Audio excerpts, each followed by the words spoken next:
Coming up today, PIAC, Iyoko fights petroleum fraud. LSE and Ghana to cooperate for capital market development. Ayawaso skirmishes, Sam George interrogated. Government to tackle housing deficit. Rawlings directs traffic. And Serena Williams' crazy ad. Hello there, we're excited to be coming your way from our new studio here at Stephen Amate Close in Accra. As always, the update promised to bring you concise, brief and up-to-date stories. My name is Godwin Nambo.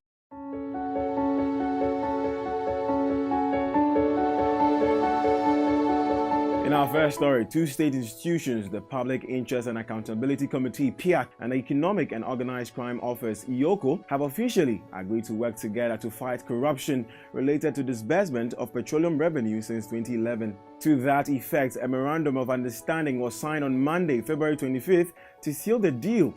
As part of the agreement, PIAC would, among other things, furnish Iyoko with documents relating to publications where necessary and avail itself to Iyoko during investigations, and also submit copies of reports highlighting sections that require further information. Iyoko will be required to update PIAC on progress of investigations that are related to matters referred to it, as well as submit a formal report to PIAC upon conclusion of investigations referred to it. Chairman of PIAC, Dr. Steve Mantial, said the MOU would help PIAC transition from a transparency institution to an accountability institution that would combat economic and organized crimes in managing petroleum revenues.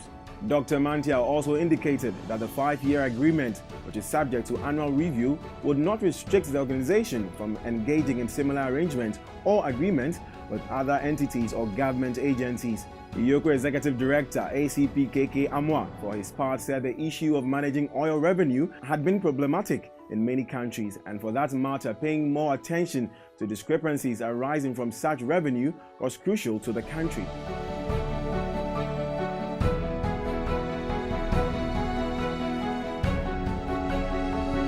Moving on, the London Stock Exchange, LSE, has agreed to cooperate with Ghana to build partnerships, deepen and tighten harmonization, as well as help develop some of the capital markets infrastructure that can sustain and deepen the financial markets in Ghana. The cooperation agreement was reached when a Ghanaian delegation led by the Vice President of the Republic, Dr. Mahmoud Bawumia, held a joint meeting with leadership of the London Stock Exchange led by Mr. Nikhil Rathi, CEO and Director of International Development of the LSE, on the sidelines of the Ghana-UK Business Council meetings in London on Monday, 25th February 2019. According to Vice President Bawumia, cooperation with the LSE will help facilitate Ghana's desire to become the financial services hub of Africa. Mr. Nikhil pledged the support of the LSE through its Emerging Markets Office and the African Advisory Group, which was set up specifically to help countries like Ghana realize their ultimate dream of building a robust financial system that can be a key participant in the global capital markets just like the LSE. A working group to be led by Ghana's Ministry of Finance and the Emerging Markets Division of the LSE are to see to the effective realization of the objects of the cooperation agreement.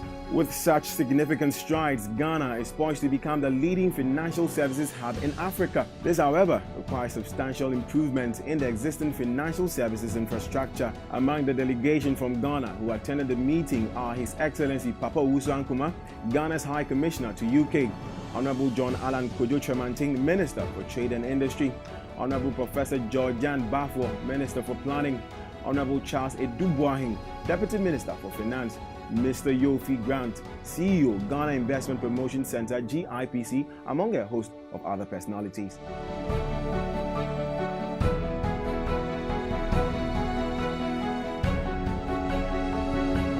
Interesting story. Still on the Ayawaso probe, the National Democratic Congress Member of Parliament for Ningo Pram, Sam George, has alleged that operatives of the National Security fired bullets into a crowd of innocent Ghanaians during the Ayawaso West Wagon by-election.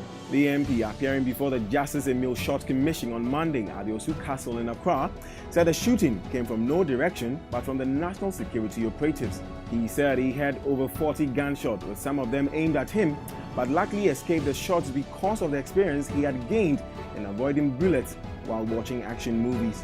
He claimed when the bullets were flying, he decided not to run straight but in a zigzag in order to dodge the bullets. Mr. George was assaulted during the by-election held on January 31st, 2019 at the Labaoleshi Presbyterian Junior High polling station, tendered in 27 ammunition shields to the commission to support his testimony.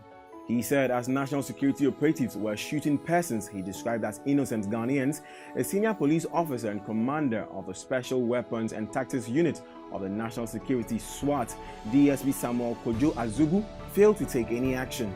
On January 31, 2019, there was a reported shooting incident at the residence of Delali Kwesi Brimpong, the NDC parliamentary candidate during the by-election won by NPP's Lydia Sairama-Larsen. Sam George's appearance at the commission was clearly against calls made by the minority NDC in parliament on its members not to attend the commission hearings. The minority in parliament, led by its leader Haruna Idrisu, issued a statement warning all its members from appearing before the commission. Sam George, however, dismissed claims that the various militia groups like the Azoko Boys, the Hawks, Delta Force and Invisible Force are owned by political parties. He told the commission that the various vigilante groups owe their allegiance to individuals and not political parties.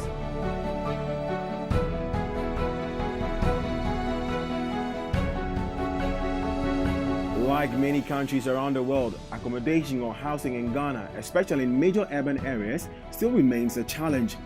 However, the situation in the country is most likely to improve. Middle and low-income earners can breathe a sigh of relief as President Nana Dankwa Akufo-Addo has given the assurance that government is rolling out pragmatic housing interventions for Ghanaians to acquire decent and affordable housing. Nana Addo, in his 2019 State of the Nation's address to Parliament last Thursday, said, and I quote, "We are determined to learn the lessons from past projects. The Ministry of Finance is working to launch a 1 billion Ghana cedis housing fund that will target low-income earners," unquote. The president admitted that there was a shortage of decent and user-friendly housing for people who fall within the middle and low-income bracket. He said government is sure to make affordable housing in the 2019 developmental agenda a priority. Nana Addo stated that his government will begin with the completion of many abandoned projects spread across the country. An example is the Saglemi Housing Project, which began under former President John Mahama. The Saglemi project is a 5,000 housing units project being undertaken by Constructora OAS Ghana Limited, a Brazilian construction firm, and funded by Emerging Markets Fixed Income Division of the Credit Suisse London. He also said, and I quote, "A consortium of local banks has raised $51 million to fund the completion of a social housing unit started by the Kufuor administration in 2016 at Koforidua, Tamale and Ho," unquote. Ghana's housing deficit is currently estimated to be in excess of 1.7 million housing units.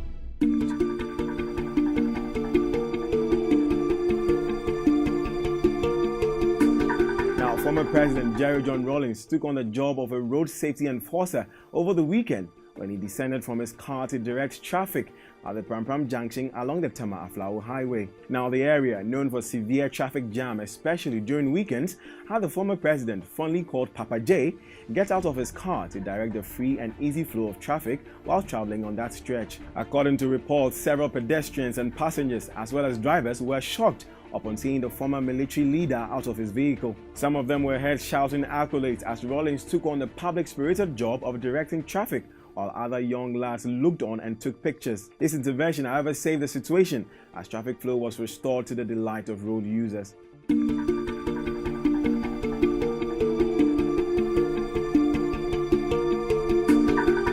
Finally, a widely criticized Australian newspaper showing a cartoon of tennis legend Serena Williams jumping up and down next to a broken racket and a pacifier which she had spat out was apparently not racist, according to the country's media watchdog. It appears that the illustration by Murdoch Group newspaper, the Herald Sun, had not breached Australia's press standards, says the Australian Press Council. Instead, it was capturing Williams on court tantrum at the 2018 US Open final using satire, caricature, exaggeration and humor. The event of the tennis final involved Williams having a dispute with the umpire over his allegedly sexist treatment, and a cartoon was published following this, with press watchdog receiving numerous complaints across the world. The Press Council said the newspaper, and I quote, was depicting the moment when, in a highly animated tantrum, Miss Williams smashed a racket and loudly abused the chair umpire, calling him a thief, a liar, and threatening that he would never umpire her matches again, unquote. However, the cartoon depicted Williams with large exaggerated lips and nose akin to racist illustrations of black people in the US during the Jim Crow era. So from having a temper tantrum to being called crazy or irrational, these are words which have described not only Williams but women showing emotion at work. And these were also the words used in Nike's advert, which aired during the 2019 Academy Awards ceremony, starring none other than Serena Williams herself. The commercial highlighted the divide between how men and women are treated in moments of intense emotion, in which Williams knows all too well from her news-making dispute with an umpire at September's US Open. Jennifer Gomez, postdoctoral fellow in psychology at Wayne State University, said, and I quote, "So much time is spent worrying, adapting your speech and figuring out what to say and how you can say it differently. And that is taking away from time and energy and effort for your job. It's a job for you to figure out, how can I say this in this meeting without people painting me in this emotional corner? And I think the trap with that is that it is not the woman's control," unquote. Here's Williams' Nike ad that is putting a new meaning to the word crazy. Take a look. If we show emotion, we're called dramatic. If we want to play against men, we're nuts. And if we dream of equal opportunity, delusional. When we stand for something, we're unhinged. It's super, it's gonna need to calm down. When we're too good, there's something wrong with us. And if we get angry, we're hysterical, irrational, or just being crazy. But a woman running a marathon was crazy. Officials tried to pull her off the course. A woman boxing was crazy. A woman dunking? Crazy. Coaching an NBA team? Crazy. A woman competing in a hit job, changing her sport, landing a double cork 1080, or winning 23 Grand Slams, having a baby, and then coming back for more? Crazy, crazy, crazy, crazy, and crazy.